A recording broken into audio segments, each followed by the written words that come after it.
I made a video titled How to Write a Good Character. In this video, I'll be analyzing how to write a good protagonist. First, your character should be a good character before being a good protagonist. This video assumes that the character that is being chosen as a protagonist is already a good character. After making the character good, making them a good protagonist is actually pretty simple. The first requirement is that they must represent the theme, either at the start of the story or by the end of it. If the story has multiple, they should represent most or all of them. There's the case of the tragic hero, where the theme is against the hero, but that's a more rare case, so I'll go into that later. What are basic battle manga themes that are shared by many? Having friends and bonds is good. Do the right thing. Giving second chances is good. These are smaller themes that can be seen in DBZ, One Piece, and Naruto. The protagonists of each of these stories uphold and embody those themes. They never turn their back on their friends. They do what they think is right. They give their enemies second chances. By simply watching what the protagonist does in important and difficult situations, a viewer should be able to pick up on what the themes of the story are, assuming the protagonist isn't at a stage where they are against the theme. Inuyasha and Yusuke are examples of characters who start off against the theme, but eventually grow into embodying it. Inuyasha starts off selfish and only looks out for himself, but as the story goes on, he becomes a protector to his friends and the innocent. Yusuke starts off as an immature, self-destructive delinquent, but eventually matures into a hero with purpose. When the protagonist is not yet representing the theme, there is usually another character around them, maybe a friend or mentor, that embodies the theme and has to teach it to the protagonist. Inuyasha had Kagome and indirectly had his father, with Tessaiga only working when he was willing to protect a human. Yusuke had Genkai as his mentor, teaching Yusuke to mature. Light Yagami and Eren are examples of tragic heroes I was talking about before, except they're villain protagonists.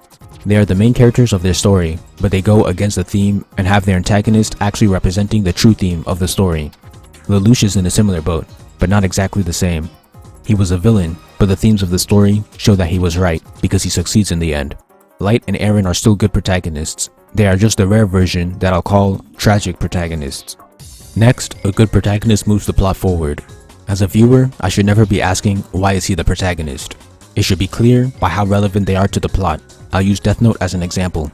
Soichiro Yagami embodies the theme of the story, but how much does he move the plot forward? If I made him the protagonist, the audience would be asking, why isn't L the protag? Because Soichiro doesn't move the plot forward as much as L or Light. Light has the Death Note and forces the heroes into action, while L has the deductive abilities to respond to the villain and rival him.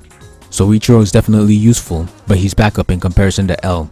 The protagonist should be able to move the plot the most on their side.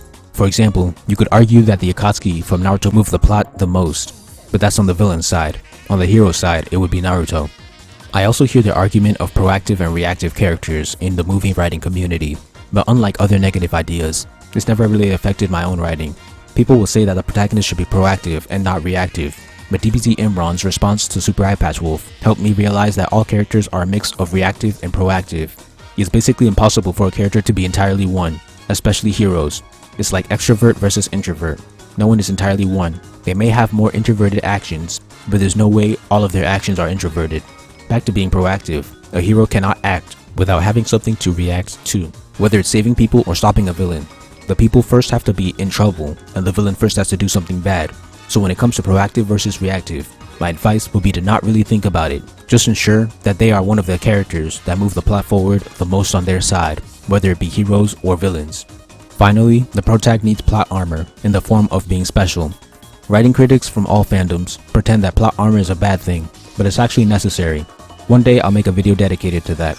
Like plot devices, plot armor is done well when the average viewer doesn't notice it, or it doesn't take the viewers out of the experience.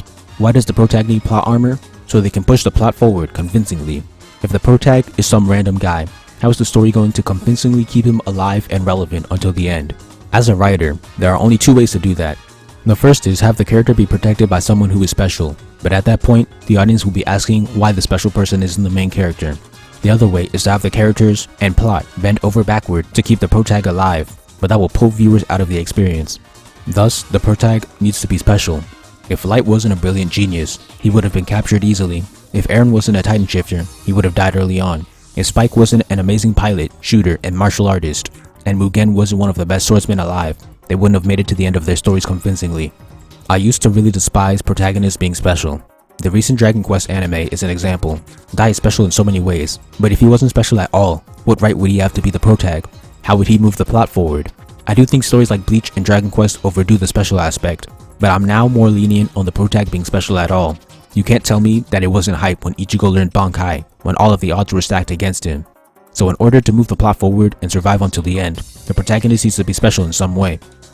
In conclusion, a Yumeiskian approach to writing a good protagonist is making them embody the theme, making them push the plot forward the most, and making them special enough so that they can push the plot and survive.